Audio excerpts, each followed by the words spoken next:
ক্যারে কষ্টা আমার টাকা কই? ওই 10,000 থেকে যে 20,000 হয়ে গেছে, তুই টাকা কবে দিবি রে? মাকবর সাহেব, আমাকে কিছুদিন সময় দিন। ও আচ্ছা, এটা কোনো ব্যাপারই না। তুই শুনেছি তোর নাকি বাড়িতে একটা সুন্দর বউ আছে, ওকে একটু পাঠিয়ে দিস, আমার একটু সেবা যত্ন করলো, সাথে তুই টাকাটা মাপ পেলি, আবার 20,000 টাকাও দিবনি।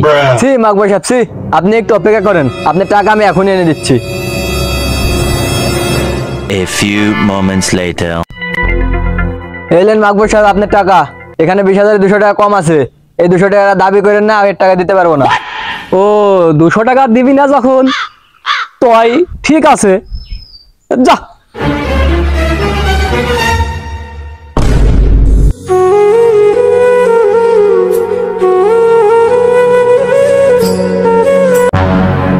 এরে কষ্টা, এদিকে যে 1 বছর পার হয়ে গেল, তোর ওই যে 200 টাকা থেকে যে 5,000 হয়ে গেছে, টাকাটা কি তুই দিবি না নাকি রে? কি কোন মাকবর সাহেব, আপনাকে তো বলেছিলাম 200 টাকা আর দিতে পারবো না, আপনি তো বলেছিলেন আচ্ছা ঠিক আছে। কেন রে, ও টাকাটা কি আমার টাকা না? ও টাকা থেকে 5,000 হয়ে গেছে, টাকা দিয়ে যা। মাকবর সাহেব, আমার কাছে 1 টাকাও নাই, আমি টাকা দিতে পারবো না, আমাকে মাফ করে দিন।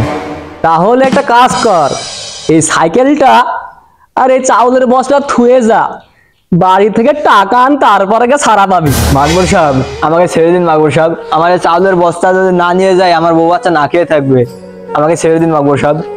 তোর ওই কথাতে চিড়ে ভিজবে নানি রে, ওই টাকা নিয়ে আয় আর সাইকেল আর চাউলের বস্তাটা নিয়ে যা।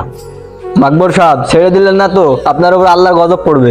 ওই শগুনের দোয়াতে গরু মরবে নানি, টাকা নিয়ে আয়, সর এখান থেকে, সর।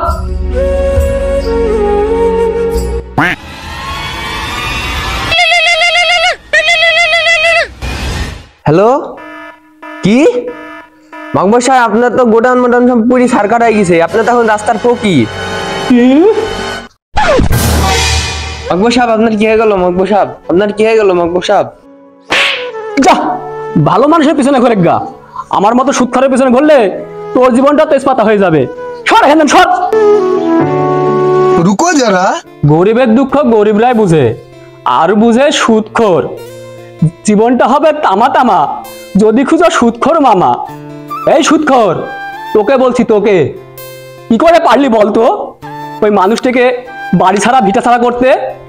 আল্লাহই জানে সে এখন বাবাচ্চা নিয়ে কি খাচ্ছে, আর তুই সারা সুৎখোর, সারা তুই সবাই বসে মুরগির রোস খাচ্ছিস, আর বউকে দিয়ে গরম গরম বিরিয়ানি বানা পাক করে খাচ্ছিস, আবার দেখি মসজিদে নামাজ পড়তে যাস, লজ্জা লাগে না তোর?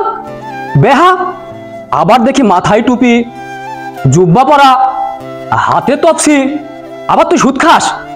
তোর নামাজ কোনোদিনও কবল হবে না রে। তোর জন্য একটা ভালো উপদেশ আছে, তুই স্কিপ করিস না ভিডিওটা, তুই দেখ। তোকে বলছি, তোকে, যে তুই সুদ খাস না, তোকে বলছি। তোর জন্য একটা উপদেশ হলো, যাদেরকে তুই এই ভিটা ছাড়া বাড়ি ছাড়া করেছিস না, তাদেরকে খুঁজে খুঁজে বের করে একটা কর্মসংস্থানের ব্যবস্থা করে দে, তাহলে কিছুটা পাপ লাঘব হবে। নইলে মরে দেখ, কবেরে তোর জন্য আইখাল্লা বাস রেডি হয়ে আছে, বুঝলি তো? আসলে আমাদের এই চ্যানেলটিকে যারা সাপোর্ট করেন, শুধু তাদের অনুরোধেই আজকের এই ভিডিওটা তৈরি করা। তাই ভিডিওটা কেমন লাগলো আপনারা অবশ্যই লাইক, কমেন্ট আর অবশ্যই শেয়ার করবেন, যেন আরো 10 জন দেখতে পারে।